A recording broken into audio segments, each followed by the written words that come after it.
नमस्कार। BM daily disrupted dose number two का मतलब कि 2 दिन बचे हैं अब ये हमारे नॉलेज कैप्सूल के लिए खत्म होने को, और 2 दिन बचे हैं हमारा जो स्मॉल केस है, जो नया वाला स्मॉल केस है बीएमडब्ल्यू डिस्रप्टर्स, उसको खत्म होने को। बीएमडब्ल्यू डिस्रप्टर्स में हम वो कंपनियों में इन्वेस्ट करते हैं जो पीछे आईपीओ पे आए थे, उल्टे पुल्टे रेट पे आए थे, धुलाई पिटाई किया बाजार ने, हकीकत दिखाया उन कंपनियों को और बोला अब तुम खड़े हो जाओ अपने पांव पे, अब वापस चलना है तो चलो।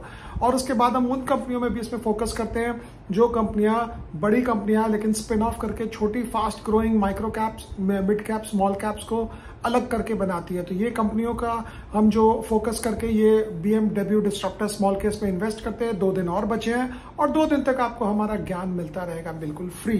तो ये आज हम सोचे कि बात करेंगे मिडिल क्लास की, क्योंकि मिडिल क्लास जो है वो बेचारा मिडिल में फंसा रह जाता है। हर एक आदमी अनलेस, जिसको हम अंग्रेजी में कहते हैं बॉर्न विद सिल्वर स्पून, अगर नहीं होता है तो वो मिडिल क्लास से ही अपर क्लास आता है। नॉर्मली लोअर क्लास से अपर क्लास आने वाली जो कहानियां हैं वो बहुत कम होती है, फ्यू एंड फार बिटवीन होती है।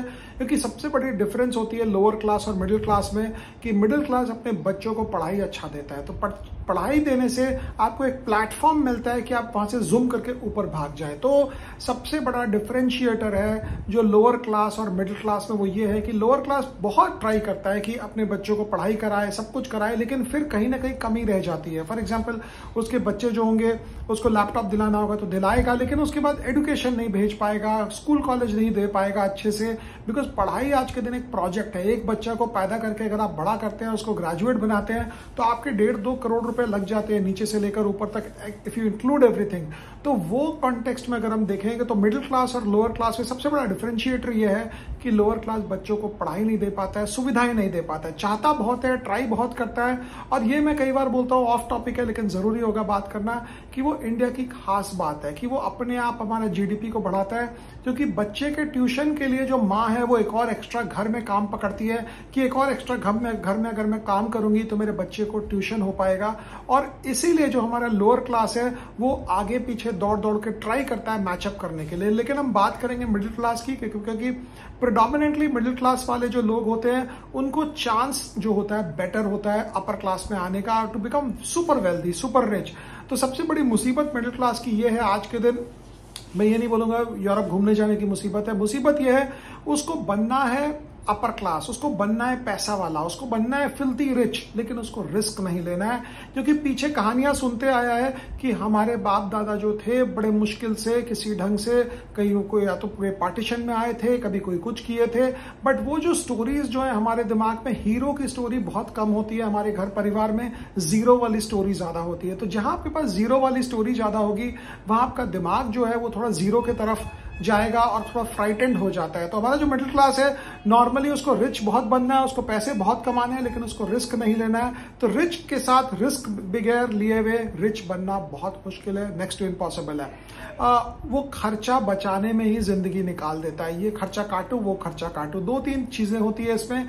खर्चा काटना है तो स्विट्जरलैंड की ट्रिप काट दो, आपका सारा साल जो है बहुत बढ़िया निकलेगा, कोई प्रॉब्लम नहीं होगी। लेकिन हम छोटे खर्चे और बड़े खर्चे में डिस्टिंग्विश नहीं कर पाते हैं, ये सबसे बड़ी प्रॉब्लम होती है मिडिल क्लास की। मैं नॉर्मली, अब तो खैर हमारे घर में उतना चिक चाक नहीं होता था, बट शुरुआत में जब चिक चाक होता था, अरे इस बार बिजली का बिल ज्यादा आ गया, फोन का बिल ज्यादा आ गया, इस बार पानी ज्यादा गिर गया, ये ज्यादा काम हो गया। तो ये जब सिचुएशन होती थी, बिकॉज काफी जगह में वाटर के ऊपर टैक्स नहीं है, लेकिन काफी जगह में वाटर के ऊपर टैक्स है, इलेक्ट्रिसिटी ऑब्वियसली आपको पूरा पेमेंट करना पड़ता है। तो इसमें 2 चीजें होती है सोचने की। ऑफकोर्स आपको रोकना पड़ेगा खर्चा, बिकॉज खर्चा रोकोगे तो सेविंग्स आएगी, and savings is the first step to becoming rich. It's not the last step, it's the first step. Savings के बाद भी वो पैसे का क्या होता है उसको हम देखेंगे। तो पैसा आपके पास बच गया सेविंग्स का, अब वो पैसा आपके पास सब जो 10 लाख रुपए बच गया, तो सबसे पहले आपके घर परिवार वाले, सास ससुर आपके, मतलब आपकी वाइफ के पेरेंट्स, आपके कोई भी जान पहचान वाले आपकी जान खा जाएंगे कि पहले तुम फ्लैट बुक कर दो। सबसे बड़ी मुसीबत ये होती है कि आप वो 10 लाख को लेकर अब कहाँ जा रहे हैं। आप एक 0% यील्ड एसेट फ्लैट में जा रहे हैं जिसका एप्रिसिएशन, क्योंकि फ्लैट कोई भी बुक करता है तो सिटी के आउटस्कर्ट्स में नहीं करता, सिटी के अंदर करता है। और आउटस्कर्ट्स में अगर आप नहीं जाओगे तो प्राइस एप्रिसिएशन नहीं होगी, और आउटस्कर्ट्स में चले गए तो फैमिली अप्रिसिएशन नहीं होगी। क्या तू क्या कहाँ फ्लैट लिया यार, इतने बाहर जाके पनवेल में जाके तो तूने फ्लैट लिया है, तो उसकी इज्जत ही नहीं है। इससे तो अच्छा भाड़े देकर बोरीवली में ही बैठे रहो। तो ये जो मुश्किल होती है आपको, डिफिकल्ट सिचुएशन होती है Panvel and Borivali for the others, ये मुंबई के दो एरियाज है। बोरीवली एक एज है मुंबई का ऑलमोस्ट, आप समझे। वैसे आज के दिन मुंबई और बैंगलोर का तो एज क्या है और सेंटर क्या है किसी को नहीं पता, कहाँ से चालू हो रही है कहाँ से खत्म हो रही है। तो ये जो मुसीबत की बात होती है कि आप 3-4 ऑप्शन होते हैं आपके पास। सेविंग्स आ गया, फिर सेकंड ऑप्शन जो आपके पास होता है वो है कि इसको फिक्स डिपॉजिट कर दो, तब तो कम से कम चलो आप 6-7% करके इन्फ्लेशन बीट करते रहोगे, अमीर नहीं बन पाओगे। तीसरा ऑप्शन है भाई खतरनाक ऑप्शन, गाड़ी खरीद लो।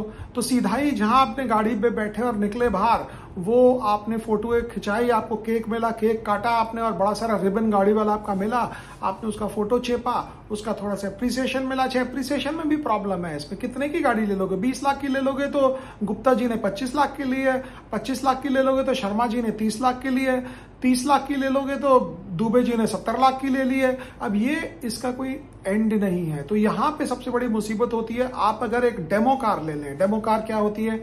जब आप कोई कंपनी में जाते, फॉर एग्जांपल आप BMW में गए गाड़ी खरीदने, तो आप उन्हें बोले मुझे एक डेमो कार दो। तो डेमो कार ये होती है वो गाड़ी जो वो, अगर आप बोलते हैं फोन करके कि मेरे को टेस्ट ड्राइव लेनी है, तो वो लाते हैं गाड़ी लेकर, आपको टेस्ट ड्राइव देते हैं और आप टेस्ट ड्राइव लेते हो और वापस रिटर्न कर देते हो। वो गाड़ी 3-4-5 महीने में BMW वाले, ऑडी वाले, हर एक का, आप होंडा सिटी वाले भी करेंगे, क्यों नहीं करेंगे, होंडा भी करेगा, हुंडई भी करेगा, बट मैं BMW की बात क्यों कर रहा हूं बताऊंगा। तो वो लोग क्या होते हैं 4-5-6 महीने बाद उस गाड़ी को बेच देते हैं 30%, 40% बिलो कॉस्ट।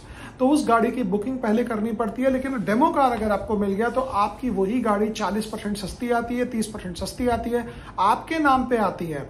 फर्स्ट होल्डर आप होते हो, बस गाड़ी थोड़ी 1 साल पुरानी हो सकती है, 6 महीना पुरानी हो सकती है, किसको पता चलता है, क्योंकि चकाचक मोड में आती है। और अगर आप मुझसे पूछेंगे तो मेरे को इसलिए पता है क्योंकि मेरी जो BMW है वो डेमो कार थी, क्योंकि मुझे 30% डाउन फ्रॉम द टॉप मिला था। और वैसे BMW लेने की इच्छा इसलिए हुई बिकॉज मैं जर्मनी गया तो मुझे BMW मिली, 20 दिन के लिए मैंने BMW ड्राइव किया। यूके गया तो BMW ड्राइव किया, आदत बन गई। मेरे पास एक होंडा अकॉर्ड थी यहाँ पे, और फिर मुझे लगा कि वो भी सेकंड हैंड ही थी वैसे, बट फिर मुझे लगा कि यार BMW तो होनी चाहिए और डेमो कार मिल गई तो नथिंग बेटर देन दैट। और हमारी जो कोलकाता में ऑफिस थी, नीचे ही ग्राउंड फ्लोर पे BMW का वहां पे शोरूम था। तो एक बार आते जाते मैंने पूछा उससे कि यार ये कौन सा कंसेप्ट है, तो उसने बोला तो वो मिल गया। लेकिन इससे 2 चीजें होगी, आदमी बोलेगा, कोई आपको देखने वाला बोलेगा अरे क्या यार तूने पुरानी गाड़ी ली, कोई फर्क नहीं पड़ता। जब पैसे आपके पास नहीं होंगे तो वही आदमी आपका फोन नहीं उठाएगा, ये याद रख लेना। तो जब भी अगर आप कोई बहुत ही लग्जरी कोई गाड़ी खरीद रहे हो, कुछ सोच रहे हो, तो डेमो कार लेने में there is no problem at all. मैं तो बोलता हूँ यूज्ड कार भी ले लो, कि ऑडी और BMW 2 लाख 2.5 लाख किलोमीटर तक अगर नहीं चली तब तो I think it's perfect and it's fine. और जरूरी नहीं है कि आपको हर एक चीज करनी है जो हर एक आदमी और कर रहा है, because everyone can not be rich at the same time. तो मिडिल क्लास की एक और जो मुसीबत होती है वो होती है कि या तो उस पैसे को आप गाड़ी ले लोगे या आप उसको ज्वेलरी में लॉक इन कर दोगे। ज्वेलरी में अगर लॉक इन कर दोगे तो फिर तो बात खत्म हो गई, गेम उधर ही गेम सेट मैच हो गया, कभी भी वो बिकेगा नहीं, कभी भी वो आएगा नहीं, कभी भी वो जाएगा नहीं। एक छोटा ऑप्शन जो बचा रहता है वो होता है स्टॉक मार्केट का। आप स्टॉक मार्केट का ऑप्शन भी एक स्टार्टिंग पॉइंट है, ये एंडिंग पॉइंट नहीं है, क्योंकि स्टॉक मार्केट में भी आने से आप क्या पैसा कमा के बहुत अमीर हो जाओगे ऐसा कोई गारंटी नहीं है। यहाँ राजा के रंक होते हैं और रंक के राजा, तो ये आपको डिफरेंट व्यू लेना पड़ेगा। अब यहाँ पे जो मिडिल क्लास माइंडसेट है वो दिमाग लगाता है कि मैं एक ETF ले लूं, मैं एक इंडेक्स फंड ले लूं, मैं 250 वाला फंड ले लूं। वो सब करके देखो 2 चीजें हैं इसमें, या तो आपको रोहित शर्मा अच्छा लगेगा या आपको राहुल द्रविड़ अच्छा लगेंगे। राहुल द्रविड़ इसलिए अच्छा लगेंगे क्योंकि विकेट छोड़ते नहीं, और रोहित शर्मा इसलिए अच्छा लगेंगे आपको क्योंकि ऑप्शन टू हिट अ 6 वो नहीं छोड़ते। तो डिपेंड करता है कि आपके माइंडसेट में क्या है। अगर आप राहुल द्रविड़ बन के खेल रहे हैं तो फिर आप फिक्स डिपॉजिट करें, आप इंडेक्स फंड लें, आप ETF लें, कोई प्रॉब्लम नहीं है। और इसलिए प्रॉब्लम नहीं है क्योंकि हर एक आदमी की सोच उसके हिसाब से है। किसी को अगर आप ज्यादा रिस्क दिला दोगे तो रात को उसको हार्ट अटैक आ जाएगा, हार्ट फेल हो जाएगा। दूसरा आदमी ऐसा है जो बिना रिस्क के रह नहीं सकता है। I am one of those जो बिना रिस्क के रह नहीं सकता। मेरे पास अगर कैश पड़ा रह जाता है काफी दिन तक, मुझे खुजली आने लगती है। मैं बोला कोई बात नहीं यार, जस्ट गेट मी इन। फर्स्ट चीज ये करो कि पैसे अपने उठाओ और इन्वेस्ट करो और गेम खत्म करो। तो यहाँ पे आपकी स्टोरी स्टार्ट होती है। अब कौन से स्टॉक लेने कौन से नहीं लेने इसकी तो हम रोज अपने यूट्यूब पे बात करते हैं, क्या हिसाब से आप स्टॉक देख सकते हैं, दुनिया क्या देखती है नहीं देखती है, but that is not the starting point. Again आपने एक अच्छा स्टॉक ले लिया, उसके बाद वो स्टॉक के साथ दूसरा स्टॉक से तीसरा से चौथा, ये बड़ा गेम होता है जहां पे आपको ये समझना पड़ेगा कि आपको बड़े छक्के मारने हैं, यहाँ पे छोटे मोटे छक्के नहीं मारने हैं। उसके बाद मुसीबत जो होती है जो हम सारे दिन बात करते हैं, जहां आपका शेयर बढ़ेगा वहां कोई बोलेगा बेच दो, कुछ कर लो, तुम प्रॉपर्टी बुक कर लो। प्रॉपर्टी बुक करने में मुझे लगता है कि लोगों को रिटर्न कम मिलने की एक मुसीबत है, उससे ज्यादा मुसीबत ये हुई है जो लोग अंडर कंस्ट्रक्शन प्रॉपर्टी में एडवांस दे देते हैं, क्योंकि उसको लगता है कि यार ये 10% सस्ता मिल रहा है, बाद में क्या है ना इसका 10% एक्स्ट्रा लगेगा। इसीलिए अगर मुझे 2 करोड़ की कोई प्रॉपर्टी है, मेरे को 1 करोड़ 60 में मिल रही है, बाद में जब एक खुलेगी, कमर्शियल लॉन्च होगा तो 2 करोड़ से मिलेगी। आपको वो 20% सस्ता इसलिए मिल रहा है because you are willing to take the risk of the company not paying you back. आपका जो पेमेंट है वो अनसिक्योर्ड लोन है कंपनी के लिए। हर वक्त याद रखें, आपने प्रॉपर्टी नहीं आपके लिए ईयर मार्क किया है कंपनी ने जस्ट आपका एडवांस अपने खाते में जमा कर लिया है। तो ये जो मुसीबत होती है, यहां से भी आपको बचना पड़ेगा कि आप किसी को भी अनसिक्योर्ड लेंडिंग ना करें। और मेरा एक देखा हुआ है मैंने पर्सनली, 1 करोड़ रुपए तक तो हर एक आदमी किसी ढंग से कमा लेता है। स्टॉक मार्केट से अगर आप कमा रहे हो तो 50 लाख तक अगर आप कमा लिए हो तो आप 5 करोड़ भी पहुंच जाओगे। लेकिन बुल मार्केट 2 साइकिल देखना पड़ेगा, क्योंकि पहला बुल मार्केट का साइकिल खत्म होते होते आपके साइकिल की हवा भी निकल जाती है और स्टॉक वापस आपका मार्केट के साथ आपका पोर्टफोलियो पूरा नीचे आता है। अगर आप 2 साइकिल देख लो, 3 साइकिल देख लो तो फिर आगे चलना बहुत आसान लगता है। लेकिन सेकंड मोस्ट इंपॉर्टेंट चीज जो होती है इसमें, जो हम नॉर्मली नजरअंदाज करते हैं, वो है कि बैक टू बैक आपको 2-3 बड़े स्ट्रीक्स चाहिए। पहले छक्के में कोई भी ऐसा नहीं होता है कि पूरे 100 रन बना देता है, क्योंकि छक्का 6 ही रन का होता है। तो ये आपको समझना पड़ेगा कि जब भी आप इन्वेस्टमेंट मोड में आते हैं, आपका इन्वेस्टमेंट जर्नी जो है वो 15-20 साल की जब अगर नहीं है तो फिर वहां पे आपका पैसा बनना नेक्स्ट टू इम्पॉसिबल होता है। इसके बाद इस बीच में भी डाइवर्जेंस आते रहेंगे। घर में शादी होगी, शादी में खर्चा ज्यादा होगा।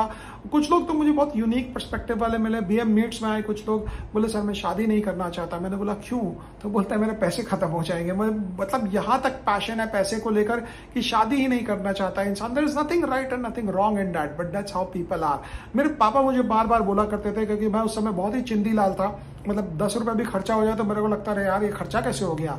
तो वो मुझे कहते थे हर वक्त कि खर्चे से मत घबराओ, कमाने की ताकत रखो। और मुझे लगता था यार ये तो ऐसे ही कुछ बोल दिया, बट ठीक है चलो, ये बहुत ही फैंसी टर्म्स यूज कर दिया। बट आज मुझे लगता है कि आप अगर कमाई अच्छे कर लोगे तो ये छोटे मोटे खर्चे आपको परेशान नहीं करेंगे। अब आप बोलोगे मैं तो कहीं जॉब कर रहा हूं, मैं एक्स्ट्रा कहां से कमाऊं? There is always certain parts to it. कई बार क्या होता है, आपके फ्रेंड्स प्रोग्राम बना लेंगे, आपको जाना होगा, वीकेंड एक छुट्टी मिल गई, नहीं तो 3 दिन का आपको एक प्लान कर लिया आपने कि ये 3 दिन अगर मैं कहीं चला जाऊंगा तो वीकेंड एक चेंज हो जाएगा। देखो चेंज सबको चाहिए, लेकिन आपको चेंज लेने का हक जब ही होगा जब आप बहुत अमीर हो जाएंगे। जब तक आप अमीर नहीं होते हैं आपको ऐसे ही करते रहना होता है। और उससे बड़ी मुसीबत क्या होती है, पीपल थिंक लो। मतलब आप रोज सुबह टीवी अगर ऑन कर लें, कहीं पे भी ऑन कर लें, यूट्यूब चैनल ऑन कर लें, तो आदमी रोज के 5,000 10,000 कमाने के चक्कर में पूरी जिंदगी निकाल देता है। लेकिन अल्टीमेटली उसको पता चलता है, जिसको मारवाड़ी में बोलते हैं तलपट जब निकालता है उसका पता चलता है कि हाथ में कुछ आया ही नहीं। तो मिडिल क्लास की जो प्रॉब्लम होती है, दूसरी प्रॉब्लम होती है उनके बच्चे। जो उनके बच्चे हैं आजकल वो किसी से बात ही नहीं करते हैं, बिकॉज उन्हें लगता है they know it all, and it's not their fault, it's technology which has made them this way. जब कुछ तो कोविड के कारण लोग थोड़े अलग अलग रहने लग गए, और टेक्नोलॉजी के कारण हमारे जमाने में, मुझे याद है जब मेरा सेंट स्टीफेंस में एडमिशन हुआ था दिल्ली में और श्रीराम कॉलेज में हुआ था, तो आई वॉज कंफ्यूज। मुझे लगता था इकोनॉमिक्स पढ़ के तो आदमी सिर्फ प्रोफेसर बन जाएगा, तो इकोनॉमिक्स क्यों करना सेंट स्टीफेंस में, श्रीराम कॉलेज जाऊंगा तो वहां मैं कॉमर्स पढ़ूंगा। ऑफकोर्स वहां मेरी रैगिंग ऐसी हुई श्रीराम कॉलेज में कि मैं वापस आ गया। तो all in sundry anyone I could talk to, मैंने उनसे बात किया और पूछा मैं क्या करूं, और लोगों ने आधे ओपिनियन इधर दिए, आधे ओपिनियन उधर दिए। I was as confused as ever.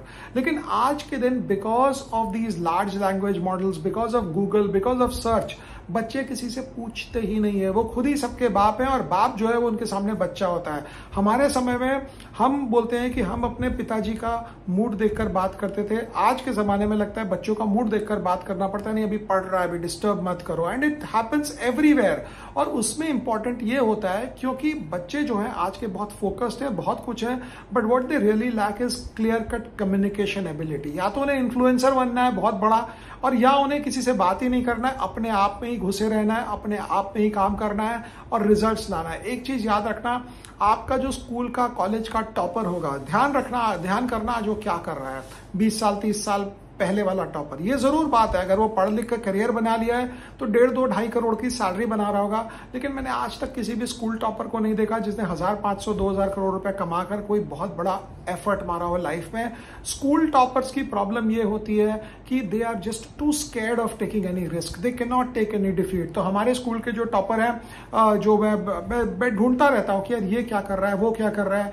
एक न्यूयॉर्क में सिटी बैंक में बहुत सीनियर पोजीशन में है, एक और को मैंने देखा जो एक लिस्टेड कंपनी के, साउथ इंडिया की लिस्टेड कंपनी के बोर्ड मेंबर है, एग्जीक्यूटिव डायरेक्टर है वो वहां पे, और हमारे स्मॉल केस में उसका स्टॉक भी है एक। तो ये जो टॉपर वाला है, मैं देखता हूँ यार पहुंचा कैसे, क्यों नहीं पहुंच पाया इससे ज्यादा ऊंचा। क्योंकि टॉपर जो होता है वो सेफ्टी ढूंढता है, वो कभी डिफीट नहीं लिया होता है। और जो मुझे लगता है कि जो मिड लेवल जो आदमी, अल्टीमेटली आप सक्सीड क्यों करते हैं। मैं ये यूट्यूब चैनल आप मेरा क्यों देख रहे हो, not because I have knowledge but because I can communicate to you what I feel like. तो मुझे, और दूसरी चीज इसलिए आप मेरा यूट्यूब चैनल देखते हो बिकॉज आपको पता है यार ये आदमी डरता नहीं है, जो होता है वैसे ही बोल देता है, ये इधर उधर की बातें नहीं करता, टू द पॉइंट करता है। ये बात दूसरी हो कि मेरे और आपके व्यूज और डिफरेंसेस में वेरिएंस आएगा, डिफरेंस आएगा, लेकिन बॉटम लाइन ये है कि आपको पता है कि ये जो बोलेगा ये सही बोलता है। So the ability to communicate, ये मेरे अंदर पता नहीं कैसे आई, शायद मैं पढ़ाता था इसीलिए आ गई कि लोगों को समझाने के लिए। बट उससे पहले जब मैं स्कूल में था, किसी ने मुझे बोला, आई यूज्ड टू स्टैमर। अगर मैं स्टार्ट हो गया और मुझे टीचर ने बोल दिया माहेश्वरी स्टार्ट रीडिंग और फर्स्ट वर्ड द है, तो बस ये सुई अटक गई the pay, the the the the the, बस वो द द द ही चलता था जब तक कोई दूसरा वर्ड आ जाए। तो फिर मेरी गाड़ी जो थी वंदे भारत की तरह निकल पड़ती थी। I was ahead of my time, Vande Bharat बहुत बाद में आया। लेकिन अगर नहीं अब दूसरा वर्ड आया तो और स्कूल में बच्चे जो है वो वहां पे शुरू हो जाते थे साथ में द द द करना। तो ये आपको, और एक और इम्पॉर्टेंट चीज जो होती है कई बार हम करते हैं एज पेरेंट्स, कि बच्चे जब आपस में लड़ रहे हैं, आपके बच्चे अगर बाहर गए, किसी के साथ प्रॉब्लम हो गई, लड़ाई झगड़ा किया, उनके बीच में कभी मत पड़ो। एंड आई स्टिल रिमेंबर, मैं क्लास 2 में था, हम लोग बड़ा बाजार में रहते थे और नीचे 3rd फ्लोर के जो बच्चे थे, हम लोग 4th फ्लोर में थे, हम लोग लैंडलॉर्ड थे उस समय। बहुत लंबी प्रॉपर्टी थी जो हमारी पटना वाली प्रॉपर्टी, उसका एक्सटेंडेड प्रॉपर्टी था। तो 3rd फ्लोर के जो बच्चे थे उन्होंने मेरी पिटाई की थोड़ी सी, तो मैं ऊपर घर में आके मेरे अपने पापा को बोला कि वो मेरे को मारा है, मेरे साथ चलो। पापा बोले मैं नहीं जाऊंगा, तुम जाओ उसके साथ, कल तुम पीट कर आओ उसको। तो मैं बोला नहीं, वो तो 2 हैं। तो पापा ने बोला तुम एक को पकड़ो, जहां वो एक मिलता है वहां उसको मारो, उसके बाद दूसरा वाला अपने आप तुम्हारे सामने आएगा नहीं। तो नेक्स्ट डे मैं गया नीचे, स्कूल से आया, मैंने उसको देखा इधर, मैंने बुलाया इधर, वो भूल गया था क्या होने वाला, और मैंने उसको पकड़ा, उसको धक्का मारा, उसको नीचे गिराया। अच्छा, नीचे गिराने के बाद I did not know what to do. तो उसके बाद मैंने फिर अपने पापा को नीचे से चिल्लाया। ऑफकोर्स वो कॉलेज गए हुए, स्कूल बोल रहा हूँ मैं, स्कूल से आया था, वो ऑफिस गए हुए थे, लेकिन वहां पे ऊपर से बाकी घर वाले हमारे आए, कह रहे क्या मारा पीटी कर रहा है, सड़क पे गिरा रहा है, बच्चों के साथ लड़ रहा है, पकड़ के हमको ले गए, उसकी माँ आई उसको लेके गई। But I still remember that you have to fight your own battle. तुमको कोई सपोर्ट नहीं करेगा। और इसमें एक बहुत अच्छा यूट्यूब का वीडियो है, मैंने कम से कम उसको 50 बार देखा होगा, वसीम अकरम का वीडियो। जब वसीम अकरम बॉल करता है और विवियन रिचर्ड्स को बॉल इधर उधर जाती है, वसीम अकरम गाली देता है, उसको एक बाउंसर मारता है, विवियन रिचर्ड्स की टोपी नीचे गिर जाती है, रिचर्ड्स उसको थूक मारते हुए वापस चला जाता है, और उसके बाद जब लास्ट बॉल में वसीम अकरम उसको आउट करता है तो विवियन रिचर्ड उसको बोलता है I will kill you man, कुछ ऐसा। और फिर वसीम अकरम जब उसको गालियां देता है और ड्रेसिंग रूम में वापस रिचर्ड्स आता है, सिर्फ पैंट पहने हुए और ऊपर बॉडी में कोई शर्ट वर्ट कुछ नहीं, और इमरान खान मीनवाइल उसको बोलता रहता था वसीम अकरम को ऑन द फील्ड कि तू लड़, कोई प्रॉब्लम नहीं है, मैं तेरे साथ हूं। लेकिन जब विवियन रिचर्ड्स उसके ड्रेसिंग रूम के बाहर आता है वसीम अकरम के, तो इमरान उसको बोलता है कि तुम्हारी लड़ाई है, तुम खुद जाके लड़ो, मैं क्या करूं। और वसीम अकरम सोचता है अब मैं क्या करूं, विवियन रिचर्ड्स के पांव पड़ जाता है। मैंने कम से कम 50, 60, 100 बार, वो रील बार बार आती है, मैं बार बार देखता हूं, because I can relate to those things कि यार तुम्हारी लड़ाई तुमको खुद ही लड़नी पड़ेगी, कोई नहीं आएगा। अगर आपने बगल वाले का पाइप तोड़ दिया है तो आप खुद अपने ऊपर बलबूते पे तोड़ो, अपने बलबूते पे लड़ो। उसके साथ ये मत एज्यूम करो कि शर्मा जी और वर्मा जी भी आएंगे आपका हेल्प करने जिंदगी में, ये हेल्प तो छोड़ दो, ऐसे कोई हेल्प करने भी नहीं आता है। फाइनली मिडिल क्लास की प्रॉब्लम है, वो समय सबको देते हैं, पैसा किसी को नहीं देते, ये खास बात है। उससे 6 घंटा काम करा लो किसी की बेटी की शादी में, लेकिन 5,000 रुपया मत मांगो, क्योंकि उन्हें पैसा देना नहीं है, उनको सिर्फ समय देना है, उनको टाइम पास करना है। ये मिडिल क्लास की प्रॉब्लम है। मैं खुद मिडिल क्लास रहा हूं और मैं आज भी डिसाइड यही करता हूं कि यार समय देना जो है वो बहुत सबसे बड़ा कीमती चीज होती है। किसी के साथ जब आप समय दे रहे हो वो इररिकवरेबल है। किसी को आपने 2 लाख रुपए दे दिया, 5 लाख दे दिया, वो 2 लाख 5 लाख आपके वापस आ जाएंगे लाइफ में। लेकिन अगर किसी को आपने 2 घंटे दिए तो वो गए आपके 2 घंटे, वो वापस नहीं आएंगे। How do I take care of that? सबसे बड़ी मुसीबत होती है कि जब मैं कलकत्ता आता हूं तो ये ऑब्वियसली बैकग्राउंड से सबको पता चल जाता है। और पहले जब भी मेरा दिमाग होता था चलो बैठते हैं, टाइम पास करते हैं, बात करते हैं, आजकल दिमाग में इतनी चीजें चलती हैं, मेरे को लगता है अरे बैठ के इधर उधर की बात करेंगे, निकलेगा क्या। और कुछ मेरे को लगता है मुंबई का जो दिमाग पे जो कीड़ा चढ़ा है वो हो गया कि पर्पसफुल होना, कि यार कोई ऑब्जेक्टिव रिलेटेड बातें हैं तब तो कर लें, नहीं तो यहां बैठकर अब मोदी जी क्या किए और तेंदुलकर जी क्या किए, रोहित शर्मा रिटायर हुए और विराट कोहली लंदन चले गए, ये सब डिस्कशन करके निकलेगा क्या। But then people the way they are, the way they think, उनको लगता है कि इट्स ओके। बट मुझे लगता है इतना समय वेस्ट करने से अच्छा, बिकॉज आज के दिन लर्निंग टूल्स इतने हो गए। अगर आपके पास परप्लेक्सिटी है, मैं परप्लेक्सिटी यूज करता हूँ, आस्क परप्लेक्सिटी यूज करता हूँ, पेड फॉर्म यूज करता हूँ, it's such a wonderful thing, it's your research analyst on your finger tips. कई बार तो मुझे लगता है कि मैं सही ढंग से रिसर्च कर रहा हूं कि टाइम पास कर रहा हूं, बिकॉज जो चीज मुझे 1 घंटा लगती समझने में, परप्लेक्सिटी के बाद वही चीज 3 से 5 मिनट में समझ में आती है। All you have to do is just use it on and on and on. और आपका जो लैंग्वेज मॉडल जो होगा, जो भी आपका चैट जीपीटी हो या परप्लेक्सिटी हो, उससे कभी भी आलतू फालतू क्वेश्चंस मत पूछना। मैं ये बहुत ध्यान से करता हूं। ट्विटर में कभी भी मैं बॉलीवुड या कभी भी क्रिकेट सर्च नहीं करूंगा, क्योंकि फिर एक्स जो है वो कंफ्यूज हो जाएगा कि मुझे क्या भेजना। बीच में जब इंडिया पाकिस्तान वॉर हुआ था तो वो थोड़ा इंडिया पाकिस्तान वॉर रिलेटेड मैंने सर्च कर लिया, उसके 3-4 दिन लग गए मेरे को वापस अपने सब कुछ स्ट्रीमलाइन करके मुझे देखने में, बिकॉज एक्स का एल्गो जो है वो कंफ्यूज हो जाता है। आप यूट्यूब में कुछ भी इधर उधर वीडियो देखोगे उसका एल्गो कंफ्यूज हो जाएगा कि अब कहां भेजूं, अब क्या करूं, अब इसको क्या हिसाब से डील करूं। तो ये सारी चीजें जो होती है एक मिडिल क्लास की प्रॉब्लम है। फाइनल मिडिल क्लास की प्रॉब्लम ये है कि इनको छुट्टी पे जाना है 2 कारण के लिए। एक कारण तो इनको कि दूसरे को दिखाना है, और दूसरा कारण है कि इनको खुद जाना है। तो मोर इंपॉर्टेंट है कि दूसरे को दिखाना है। मुझे याद है एक बहुत नामी इंसान थे, तो उनको बोले कि चलो यार हम लोग वहां चलते हैं, 4 धाम यात्रा करके आते हैं।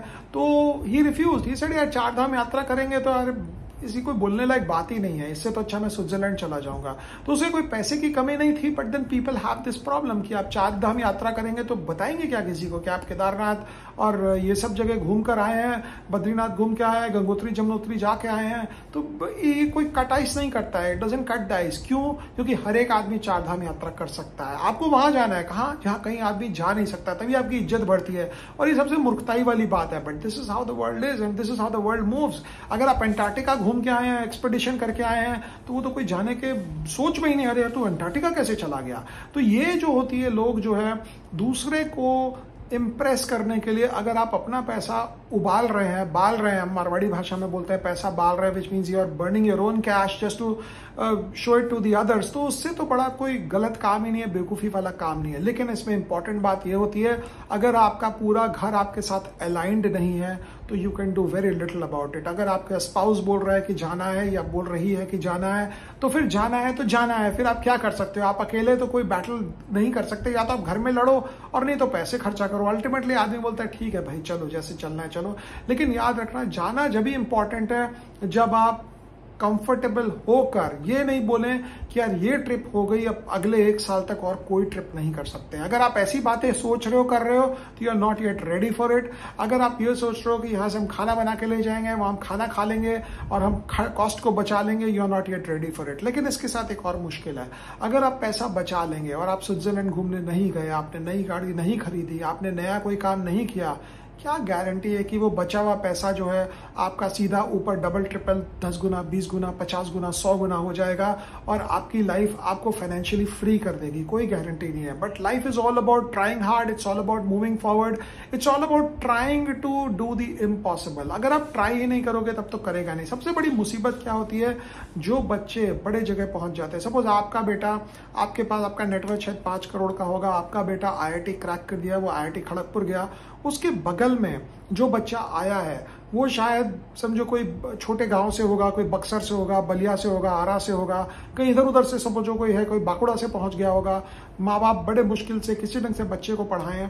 अब इन दोनों का सोच देखो, जो आपका बेटा है उसका सोच अपने फ्रेंड के साथ अलाइन कर जाएगा। It's not wrong to make friendship with people who are a little underprivileged, but problem क्या होती है, क्योंकि जो आदमी आरा से आया है, बक्सर से आया है, बांकुड़ा से आया है, जिसने अपने पेरेंट्स को तकलीफ में देखा, उसका जिंदगी में एक ऑब्जेक्टिव है, अच्छी नौकरी लग जाए, घर में गाड़ी बना ले लूं और एक घर बनवा दूं, माँ और बाबूजी को अच्छे से रख लूं।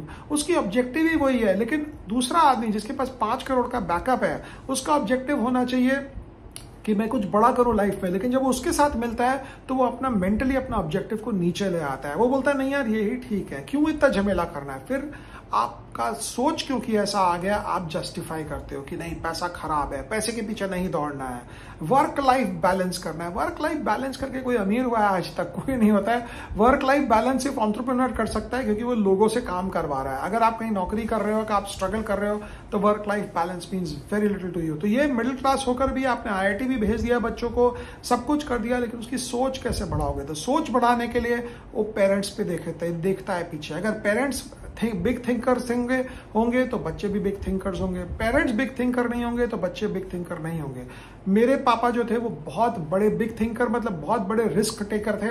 शायद उस कारण मैंने भी बहुत बड़े छक्के चौके मारने की चेष्टा की लाइफ में। But after I consolidated, because I learned कि जब तक आप अपना बेस स्ट्रांग नहीं करोगे, आप कुछ नया काम नहीं करना चाहिए। तो नया काम आप कर रहे हो, स्ट्रगल कर रहे हो तो नहीं करना चाहिए।